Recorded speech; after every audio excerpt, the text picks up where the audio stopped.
नमस्कार, good morning. एक बार फिर से आप सभी का इक्वेशंस आईएएस में स्वागत है। और आज जिस टॉपिक के साथ मैं आपके बीच में आया हूं वो बैंकिंग एग्जाम आईबीपीएस, एसबीआई या आरआरबी के पेपर में आपको देखने को मिलेगा।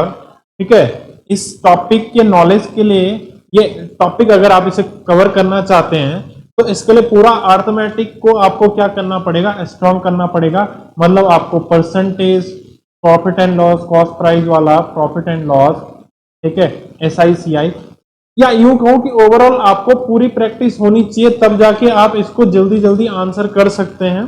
ठीक है, और मैं जो क्वेश्चन लेके आपके साथ आया हूं ये प्रीवियस ईयर 2020 में सितंबर में जो आरआरबी के एग्जाम हुए थे उसके क्वेश्चन है। ठीक, तो डायरेक्ट क्वेश्चन पे आते हैं, फिर सॉल्व करते हैं, फिर देखते हैं किस तरीके से करना है। और काफी सिंपल है, ऐसा नहीं है, पर आपको टॉपिक की अंडरस्टैंडिंग अच्छी होनी चाहिए तभी जाके क्वेश्चन होंगे। A man deposits Rs 16,000 in a bank at the rate of compound interest at 25% per annum compounded annually. What will be the interest earned by the man after 3 years? हमारे पास rate of interest दे रखा है, सम दे रखा है, time दे रखा है और quantity 2 में दे रखा है 1533। तो अगर मैं फर्स्ट वाले का निकालूं तो 1600 का 25% पहले साल 400 पड़ेगा, दूसरे साल 400 पड़ेगा, तीसरे साल भी 400। ये तो प्रिंसिपल पे पड़ गया, लेकिन जब सेकंड ईयर चेक कर रहा था तो फर्स्ट ईयर के इंटरेस्ट पे भी इंटरेस्ट मिला, इसका 10% कितना आ गया, 100। बात समझे? अब तो हो गया कंप्लीट। अब तीसरे साल का अगर मैं चेक करता हूं तो तीसरे साल प्रिंसिपल पे मिल गया, लेकिन इन तीनों पे भी तो मिलना है। तो इस पे मिलेगा मुझे 100 रुपए, इस पे मिलेगा मुझे 100 रुपए, 400 पे 25% मतलब 100, और इस 100 पे 25% मतलब 25 मिलेगा। तो बात समझ गए, जो पहली वाली क्वांटिटी है इसमें इंटरेस्ट कितना मिलने वाला है, 400, 400, 412, 13, 14, 15 और 15, 1525 आएगा जी फर्स्ट वाले का आंसर। और सेकंड वाले का आंसर कितना आ रखा है, 1533। तो हमारा क्वांटिटी 2 जो है क्वांटिटी 1 से क्या होगी, बड़ी होगी। कोई डाउट किसी को? यहां तक समझ में आ गया? आगे बढ़े हम। नेक्स्ट क्वेश्चन क्या है, the selling price of an article is Rs 450 if 20% profit earned by selling the article then profit earned is। और दूसरा वाला selling price of an article is Rs 84 if 20% profit earned by selling the article then की cost है, ये इसको कुछ नहीं, cost price of the article. अब पहली बात तो ये है कि सेलिंग प्राइस है ये और 20% प्रॉफिट, तो ये पूरे का 20% होगा कि नहीं, 120% होगा कि नहीं होगा, 100% कॉस्ट प्राइस और 20% उसमें प्रॉफिट। तो अगर मैं इस 450 से कॉस्ट प्राइस निकालूंगा तो 120 से डिवाइड करूंगा 1% की वैल्यू और 100 से मल्टीप्लाई करूंगा तो ये आ जाएगी हमारा कॉस्ट प्राइस। ठीक है, अच्छा हमें यहाँ पे निकालना प्रॉफिट है, तो प्रॉफिट क्या होगा, अब सिर्फ 20 है ना, तो एक काम करिए यहाँ 100 का नहीं, आप कितने का मल्टीप्लाई कर लीजिए, 20 का कर लीजिए जी, आराम से आपका निकल। ये कितना हो गया, 6, और 6 से काटेंगे तो 6 7 42, 5 ये 30 हो जाए, 6 5। तो पहली क्वांटिटी आ गई 30 की। दूसरी अगर मैं देखूं तो ये 84 है और ये क्या है, 20% प्रॉफिट के साथ हमें कॉस्ट प्राइस निकालना है, तो 20% प्रॉफिट कितना हो जाएगा, 120। तो 120 से डिवाइड कर लिया।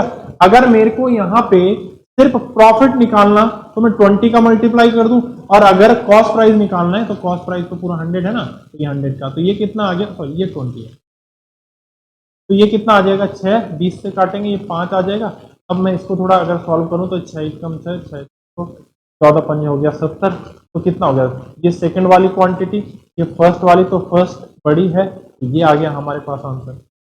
ठीक है भाई, बात समझ में आ गई, कोई दिक्कत तो नहीं। चलिए नेक्स्ट क्वेश्चन की तरफ बढ़ते हैं, और आपके पास क्वेश्चन है ये, क्वांटिटी 1 है, 1 tank is filled in 6 hours by 3 pipe. एक टैंक है 6 घंटे में भर जाता 3 पाइप से ए बी सी।